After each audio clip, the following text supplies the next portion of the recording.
Welcome to the deep dive. When you think about flags, what pops into your head first? For most people, probably uh, war, nationhood, marking out territory, that kind of thing. Yeah, definitely. That's the common association. But what if the very first flags, the origin of them, wasn't about power or conquest at all? Okay. What if it was something totally different, like a sacred promise, maybe, instead of a show of force? That's a really interesting thought, and it actually connects to a specific theory, doesn't it? It does. It's called the Odam theory, and it's pretty revolutionary because it challenges all those traditional ideas. Okay, so tell us about it. Odom theory. It suggests that the world's first flags didn't come from kings, ordering banners for their armies. Not battlefields. No. Yeah. It argues they came from nomadic Turkic tribes, and what they used was unexpected. Go on. When these tribes would approach another group, the theory goes, they'd tie the small pants of a newborn baby. Baby pants. Yes, what they called baby daks. Apparently, dak in Old Turkic relates to cloth, or covering, protection. They'd tie these to sticks. Wow. Okay, so a piece of baby clothing on a stick. Yeah. That sounds small, but you're saying it had this huge meaning.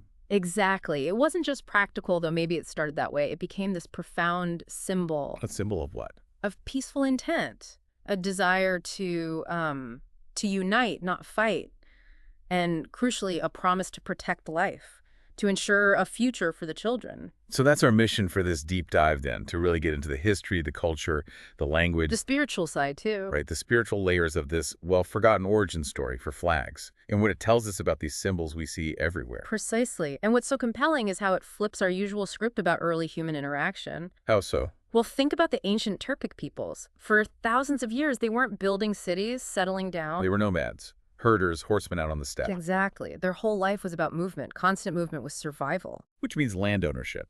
Ah. That wasn't the main thing for them, was it? You can't own the steppe you travel over. Right. So wealth wasn't gold coins or land deeds. True wealth was knowledge, language, faith, family ties, Stuff you could carry with you. the things that travel, wisdom passed down, oral traditions, practical skills, knowing the stars. That was real treasure. And their view of the earth was different too. More about respect than ownership. Deep respect. It was something to be shared, moved through. The real legacy wasn't stone houses. It was healthy kids and passing on that knowledge. That reverence for children and knowledge, Yeah. that sounds central. It is. And it connects directly to why they needed a visible identity marker, maybe more than settled people did. Ah, okay. Because if you live behind city walls, Your walls are your border. Your identity is fixed to that place. But if you're constantly moving, like the early Turks or Mongols, Scythians, you need something visible, something you carry with you. When you ride up to another group, you need a quick way to say, hey, this is who we are, this is what we intend. friend or foe, basically. Essentially, yes. Are we here to connect or are we a threat? Which leads us right back to the core of the Odam theory. The first flag, Yeah. not about war, about a baby's promise. The baby's small pants tied to a branch or maybe a spear. And, thinking about it, it makes a certain kind of practical sense, What do too. you mean? Well, every traveling family would have baby clothes. They're light, easy to carry. and Universally symbolic of new life. Exactly. So what was the message? What did those tiny pants actually say? In that nonverbal language, they said, we have children. Okay. We value life. We come to merge, to connect, not to massacre. Wow.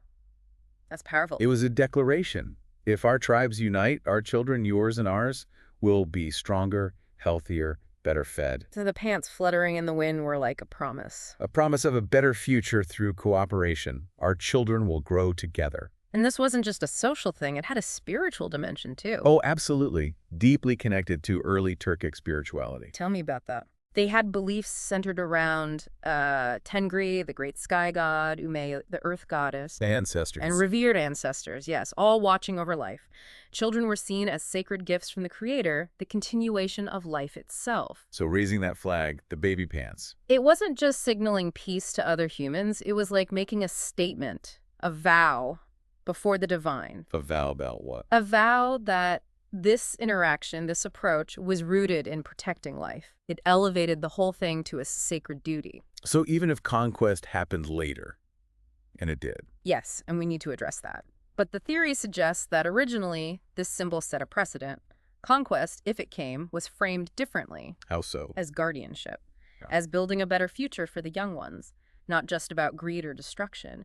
The flag was like a constant reminder of that higher purpose. A physical symbol of trust, almost, before the gods. That's a good way to put it, a public vow that their actions aimed for something more than just power. It really makes you think, doesn't it?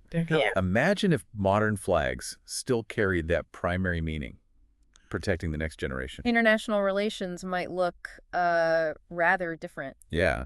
And speaking of modern flags, this theory has a fascinating link to one very unique flag today. Ah, you mean Nepal? Exactly, Nepal's flag. It's the only national flag that isn't rectangular. Right, it's those two stacked triangles, pennants really, jagged edges, almost like cloth flaps. So the Odam theory looks at that shape and says, It says that shape isn't just random or artistic, it's a direct echo of the primal flag. the baby pants. Imagine baby pants hanging upside down, two leg flaps fluttering. That's the shape. Huh. I can sort of see that now. And what's more, Nepal's flag has the moon and sun symbols on it. Ancient symbols. Cosmic signs of life's eternal cycle, right? And some early versions, early iconography from that region, apparently even included little baby-like faces within the flag design itself. No way. Yeah, so the theory presents Nepal's flag as this kind of cultural fossil. It accidentally preserved the memory of that original shape. Wow. A living fossil. That's incredible. Does language offer any clues too? You mentioned Dak. It does. The theory leans heavily on linguistic clues from Turkic languages. Dak, or dak, as we said, relates to cloth, covering, protection. So tiny Dak is literally baby pants, covering and protecting the new life. Makes sense, right? And it suggests this idea of a speaking object. What do you mean by that? The baby pants on the stick weren't just an object. They functioned as communication, like an early word in a language of signs. Communicating complex ideas, peace, children, future without speech. Ah, exactly. Like a universal emoji for, we come in peace, let's build a future. Are there parallels to that? Using cloth symbolically. There are. Think about the practice of tying pieces of cloth to trees for wishes or prayers. Oh yeah, you see that in many cultures. Right. Cloth is often seen as this bridge linking the human world, the body, to the divine, the sky.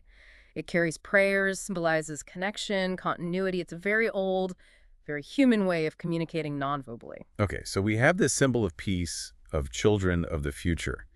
But we also know Turkic peoples were conquerors. They built huge empires. How does that square? That's the critical question, isn't it? And the theory offers a nuanced perspective on Turkic conquest. It wasn't just about destruction. The argument is that often the primary goal wasn't annihilation or enslavement in the way we might think of, say, Roman conquests. It was more about integration. Integration. How? Well, from the nomadic viewpoint, settled peoples, with their stone houses and hoarded gold, they could seem trapped. Trapped by possession. By material wealth, by being fixed to one place. The nomad's truth was different: move, learn, adapt, share. So when they conquered, what did they bring or offer?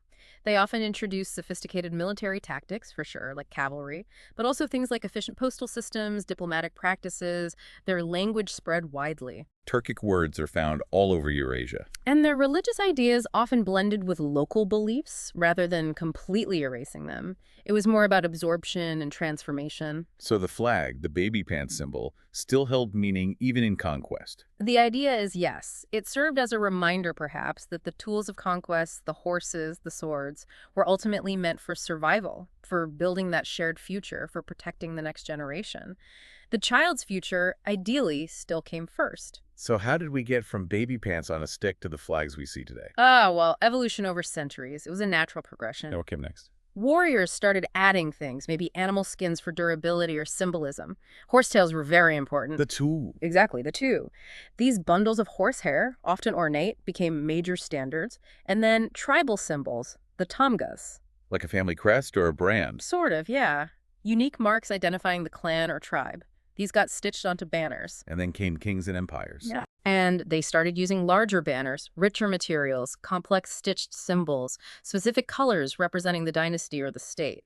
And these grander flags spread far and wide. They did, carried across continents.